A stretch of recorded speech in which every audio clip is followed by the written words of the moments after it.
Hello everyone, how are you doing? I hope that the new year has been good to you so far. I've recently come off another rewatch of The Disastrous Life of Saiki, and now I want to talk about it. This is the anime that I've rewatched the most in my life, in both English and Japanese. I think both versions have an appeal, but as I've said before, I feel like nothing in English really feels like yada yada. It's just a vibe thing. I've heard people say that The Office or Friends is their watch over and over again show, and this one is mine. I adore Saiki's deadpan narration and how casually the show deals with his incredible, mind-exploding supernatural abilities, and also very cleverly handles them by applying limits that add to the comedic hijinks that make the anime so enjoyable. Like the time Saiki got trapped in a magician's trunk while it was slowly being destroyed, and when he had to do a series of exchanges to get his wallet to pay for his beloved coffee jelly and landed everyone but himself in kind of a sticky situation. And how random is it that coffee jelly is the thing that he loves the most in the world? I don't think I've ever even had coffee jelly. Anyway, I need to get home fast. Walking around with a 3,000 yen coffee jelly, I'm practically begging to get mugged. I love the decision to make Saiki a boy with incredible mind-blowing abilities who finds them tiresome and annoying. I'm sure he mentions a downside to his abilities in every episode. Things like TV shows and movies being ruined, never having peace and quiet, and struggling to not appear too outstanding to his classmates. His parents somehow had this amazing baby and were kinda chill about it, and I think that greatly influenced how he turned out. Like, can you imagine Mr. Saiki saying something like, "With great power comes great responsibility" to Kusuo? That would never happen. He's much more likely to complain that Saiki doesn't use his powers to make them rich, so he doesn't have to go to work and make shoes. Kusuo treats having world-altering supernatural abilities like a mundane and annoying experience. He goes through extreme effort to appear normal and perfectly average. He even changed the biology of humankind so that his pink hair would be normal. He has no desire to stand out in any way at all, and despite that, ends up with a core group of friends who care for him very much. And he loves it, and likes to make like his social relationships are annoying. And I have a kind of admiration for the way he does all of these incredible things without yearning for any kind of recognition or praise. He even mentions how he has saved the world. Like, Kusuo has done things that saved the entire world, and he has prevented large-scale disasters, and he just does it because if that happened, that would be so annoying, and if the world ended, where would he get coffee jelly from? Guess it's good to do good sometimes. When it comes to these kinds of slice of life high school anime, my favorite thing is this evolution of the friend group, the journey of making friends and building connections. My heart melts when the loner kid ends up with a few meaningful connections and their life is a lot more enjoyable because of it. The two that immediately come to my mind is Rei in March Comes in Like a Lion, and our favorite Hachiman, who goes from having no friends at the beginning and kind of hating life to at the end having not just a girlfriend but friends. I was so happy to see him with friends. It's so nice. And while Kusuo is not exactly a loner at the beginning, it's more a journey toward accepting the friendship and affection being offered to him, and accepting that his friends genuinely like him just the way that he is, and that he likes them in return and wants to see them happy. And we see a really great combination of this when his friends come over for his birthday, even though it's not actually his birthday, and he makes his dad take his place, thinking they'd appreciate his father's enthusiasm more than his introversion, only to find that his friends notice the difference and wonder what's wrong. And so he realizes that they like him just as he is, and aren't there out of some sense of obligation, but because they want him, Kusuo Saiki, to be celebrated. And his actions are coming from a really selfless place. He's putting their enjoyment of his birthday, even though it's not his birthday, but he's putting their enjoyment of his birthday over himself and his own enjoyment, which I think really shows his affection for his friends and how much he wants them to have a good time. He often describes himself as being kind of selfish in some ways, being lazy or not wanting to spend time with his friends or wanting to get away from them or finding them annoying. But many times his actions towards them are really selfless and shows what a softie he is on the inside. Let's switch now so you can have fun. Yeah, I'll pass. If I go down there, I'll just kill the mood. Who cares about that? Those kids like you, Kusuo. And deep down, you like them too.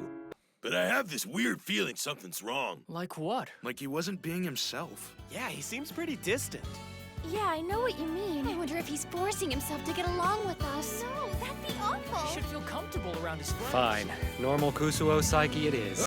A lot of the hijinks and funny scenarios that arise in the disastrous life of Saiki K are just his friends trying to help him and it going very comedically wrong because they don't know about his powers, or he's the one trying to help them using his powers, and it gives us insight into how gullible or dumb or earnest they really are. We see their vulnerabilities through Saiki, who narrates it in a very monotone way, which would make you think almost that he doesn't care, but his actions show you that he does in fact care a lot. And basically all the characters are very flawed but likable through those flaws. My favorite of the PK Academy kids is Kaido, which is probably unsurprising. I love his dark reunion stuff and that he looks like a badass character in a shonen. He's got that silver hair, the bandages, the tattered clothing, the right kind of attitude, a strong moral code, but he's essentially a bit useless. Every time he has to do something physical, punch or run or throw a ball, he's surprisingly bad at it. He's got the heart of a hero but can't quite back it up. But luckily for him, his best friend is all powerful and steps in to save him and to help him save others, which gives him confidence in return, which is nice. Saiki gets pulled in by how pure Kaido's intentions often are and how genuine Kaido's friendship feelings for Saiki are. And Kaido is a bit oblivious or maybe insecure and hasn't realized that he's a cutie pie, as we see when they go to the beach and the ladies fawn over him a bit. Or maybe it's because he spends most of his time at school, and at school his dorkiness supersedes his good looks. And I really like Kobayasu and his struggle to stay on the straight and narrow. This is probably me reading too much into it, but I like the idea that you can choose who you are and who you want to be by controlling yourself and choosing when and how you want to express certain aspects of your character. Kobayasu is good at fighting and he likes it. He's got a quick temper, but he's learning to control it and to release it in the appropriate situations. Like when someone tries to rob his new friends, and he really is a loyal and dedicated friend. And I find the violent and extreme scenarios his mind first jumps to be very amusing. And many of the stories from his delinquent days are quite funny. Hiro is as inspiring to me as he is to his fellow classmates. That is the class president that we all deserve. All we need is hard work and a positive attitude to make it through, guys. Do you think your situation is hopeless? Absolutely not, guys. Just bond together, use the power of friendship, teamwork, and a positive attitude to smash all the obstacles in your way. And if you meet someone who seems to be effortlessly better than you, that's a blessing, because a rival is exactly what you need to reach that next level. And seeing as we're talking about the guys, we should discuss Nendo. I can't say that I particularly like him, and I can't say that I dislike him either. I think I feel the same way as his classmates. Kind of confused that someone can be so confidently dumb, but can't hate him because he's got a good heart for the most part. Weirdly strong, and despite him not being your preference, he's a vital part of the group and you wouldn't take him out if given the option. I think pairing him with Rich Kid Psycho was an excellent choice and created a fun and interesting dynamic. Psycho thinks money can buy him anything he desires, including people. But Nendo is either so earnest or so dumb that it doesn't really work on him. When Psycho offers him money or benefits, he simply takes them and says, "Gee, thank you," not viewing them as purchasing his friendship or support. He sees them as gifts, not bribes. And when he throws money away to save a kid, Psycho's entire worldview changes. And he's also a fun character. I enjoyed him too. I love that his father is so golden and shiny that you can't even look at him. I love all the ridiculousness in this anime and how the situations are often so simple, but it's just the characters that make them hilarious. I also like Toritsuka, kind of despite myself. I hate the pervy stuff, but I find him so funny and amusing, and it's great to have a character at the school who knows about Saiki's abilities and is trying to benefit from them. He's funny in a you can't be serious kind of way, and through him we get the dynamic of the ghosts and spirits that hang around, particularly Nendo's dad. If Toritsuka wasn't so obsessed with getting girls from his medium abilities, he could very easily get incredibly rich. He just gets over anything if it's too boring or doesn't involve pretty girls, because he really could give people genuine and accurate readings. And his feelings are so fickle, with him developing crushes and losing them pretty easily. He's basically the only student that Saiki actively works against because he's always up to no good. Everybody else he tries to help or save from trouble, but he guides Toritsuka into the trouble, and the guy deserves it. And now to the girls. I really think the handling of the character of Teruhashi is masterfully done, because I don't hate her or dislike her at all. Kokomi Teruhashi is the perfect pretty girl. So perfectly pretty that it's a supernatural ability all in itself. She's very aware of this and tailors her behavior to fit this ideal, even when it works against her, which it often does. For Kokomi, it would be a disservice to others and to herself if she were to tarnish her perfect pretty girl image. Like discovering Santa isn't real. She can't possibly let down mankind in that way. She must live up to the ideal. It's such a fun idea for a character, and Shuichi Aso, the creator, balances her likability and unlikability very well. As part of the audience, you could easily dislike her, but she's just so earnest that it's kind of hard to. And when she develops feelings for Saiki, who we already like, it endears her to us more. I'm unsure if her feelings for Saiki are genuine. I think maybe not in the beginning, but then they become more real as she spends more time with him and his friends. Her initial fascination with him arises because he doesn't respond to her in the same way that everybody else does.